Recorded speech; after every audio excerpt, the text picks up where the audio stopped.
Those who chronicle the two-part competition through which Eisenman won the commission have said again and again that Eisenman's project was the most abstract of the 19 submissions. We want to ask now, why did the architect choose abstraction over some more realistic depiction of the abject suffering of the victims? We're told that abstract art is an art that doesn't allow us interpretation with reference to something in reality that's being depicted. Is the choice of abstraction then just a vague refusal to represent what should be, what could be represented realistically? Or is it more than that? While the Holocaust and abstraction have not often been put together in art history, there is a very powerful body of literature in philosophy and in theoretical writing that often sanctions and even recommends abstract art over realistic art. The thinking goes something like this. To represent the victim's suffering realistically gives us an image that fixes, that stabilizes the victim's condition rather than actually inviting us and requiring us an active, living memory. To wrest any kind of aesthetic pleasure out of a realistic depiction would just further victimize those who suffered. And then finally, to try to find some redemption, to try to find some relief, as if we could project our collective guilt onto these realistic images. To try to find some redemption would just falsify the actual horror itself. Abstract architecture tends to focus more on form and structure rather than content and subject matter. With this interpretation, we might begin to get at the hidden meanings, those things that are unsayable and unthinkable and perhaps even unrepresentable. This can be quite productive in a project like this. If we make the structure of denial part of the content of the work, we make denial itself part of the content of the work, then the architecture might be able to bear the device of denial itself. The abstract tends toward a high degree of autonomy, but we don't want to say that the abstract denies signification itself. What we have to do now is find other ways of explaining, let's say, the operations of abstraction and how abstraction produces different kinds of signification. The first of these, and maybe in some ways the most important in this project, is repetition. It's very important that the way these blocks are repeated. The repetition takes our focus away from the attention on the object. It's not like looking at the facade of a church, or it's not like studying a single piece of sculpture. The representation takes the attention away from the object and puts it on the process of repetition itself, the process of reproduction. There's also a kind of randomness that results from this process of repetition.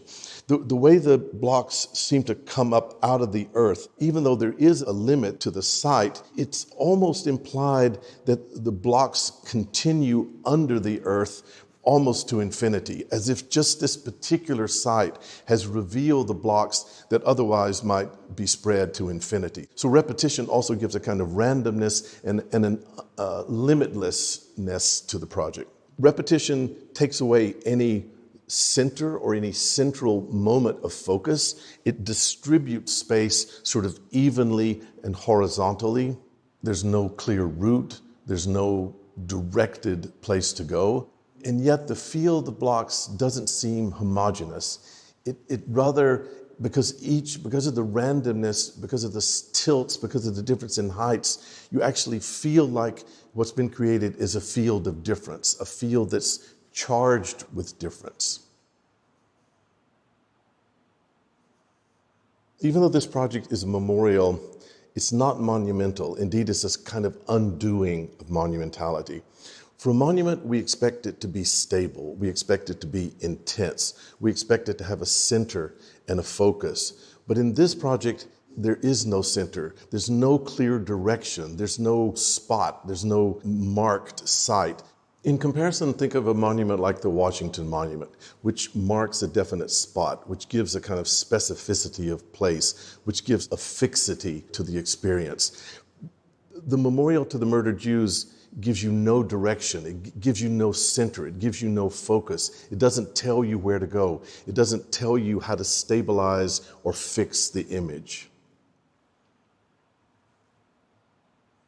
So the first operation of abstraction is repetition. The second aspect of abstraction involves us with a different dimension of the project, and that is the fact that it has a temporal dimension. The memorial has to be experienced in time. The architecture has to be performed. When you come upon the site, you're almost in the project before you know it. The blocks start off very low, but very, very quickly the ground moves down, the blocks move up, and the outside world is shut out. Once you're in the project and lose the horizon and lose the surroundings, the project actually becomes very enclosing. And then you're required to sort of focus on things that are immediate, that are right there in experience, right there in the present. You focus on the textures, the kind of inert coolness of the blocks. You focus on the way the light is constantly changing, the way there are bright spots and shadows. You focus on the ground, on the crunch of the gravel and the kind of undulation of the ground. And your whole experience becomes not a kind of constructed image of past history, but it becomes an intensified experience of the present, of this moment. You remember just a moment ago, you project forward just to a moment from now, but mainly you're in the present. And I think this is the way, we might call this a sort of peripatetic architecture, an architecture that you have to walk through, an architecture that you experience really as much with your body as you do your mind. And this peripatetic architecture is the way that Eisenman doesn't give us a fixed history of the Holocaust, in the same way he doesn't give us an image of the Holocaust, but he gives us a way of remembering, a living memory, or perhaps maybe it's just a way not to forget, to keep the mental flows, the energies, the thoughts active. The third aspect of abstraction has to do with the treatment of the ground in the memorial. There's something very important about the ground for the human body. The ground, a stable ground, gives us a kind of bodily security as well as mental sort of certainty.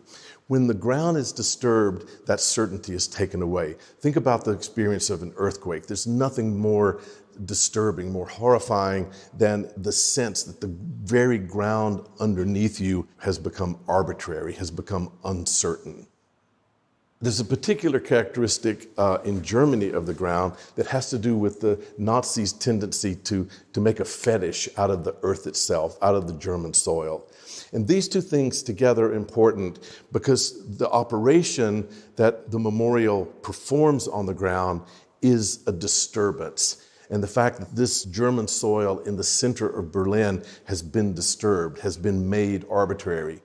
The ground, though it seems to give you that kind of bodily security, it quickly gives way. The undulations are a little too strong. The architects also placed very coarse gravel on the ground that focuses your attention, both acoustically as well as visually, on the surface of the ground, on this kind of crunch.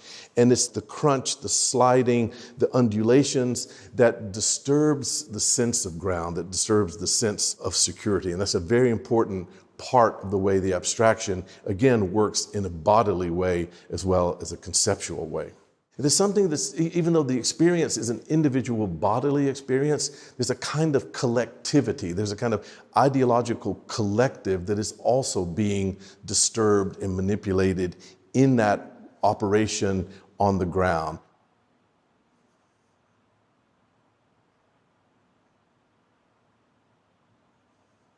The aspects of abstraction that we've talked about so far have been primarily phenomenological, and I mean that they're primarily derived from an experience of the body, of the individual body moving through space. The fourth dimension of abstraction moves from the phenomenal or the experiential toward the structural. This is in some ways perhaps the most abstract of these operations of abstraction. That is the grid itself.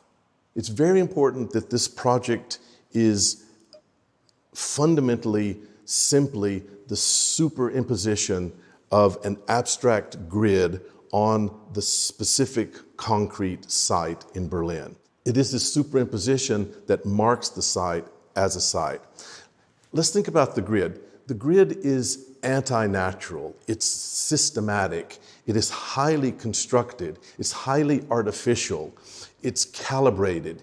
In some way, the grid is the kind of lowest common denominator of architecture itself, architecture in all its in all its geometrical qualities, in its calibration, in its measured qualities. The grid is just the sign of architecture itself. The grid doesn't represent, it relates. If you have a grid, anything you put in a grid relates to everything else on the grid. So it's extremely relational, even though it's non-representational. But the grid in Eisenman's project is even more complex because there are actually two grids. We talked a little bit about the tilt in the blocks and the different height of the blocks.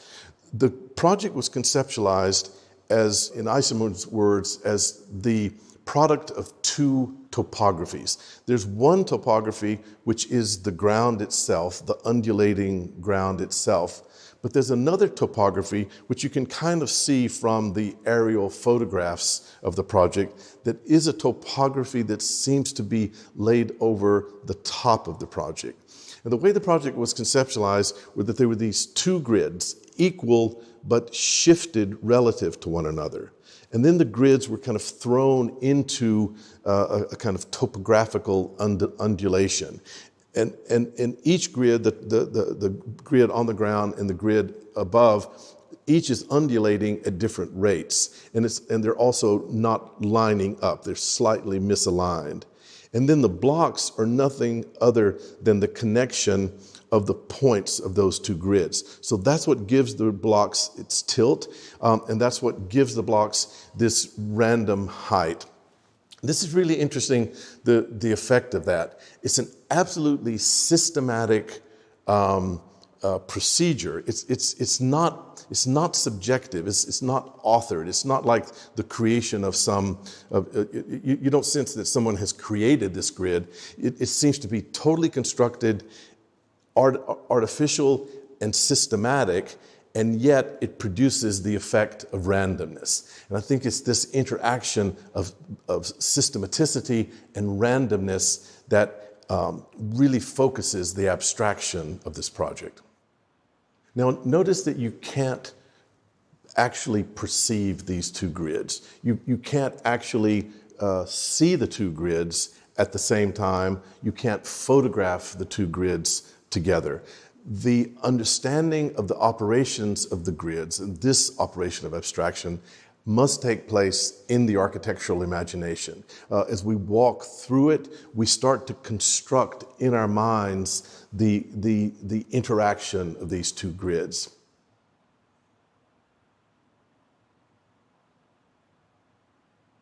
So let's think about what we've done so far in our operations of abstraction. We've moved from an attention on the object to a field. We've moved from a single object as a focus to the process of repetition as a focus, and the process by which these two undulating grids create these objects. And we've moved from phenomenon and experience to structure and the imagination, to the idea that the concept of this project and the organization of this project can only take place, can only be known in the architectural imagination as a kind of summing up and a gathering together of the spatial information that we receive in our experience of the building.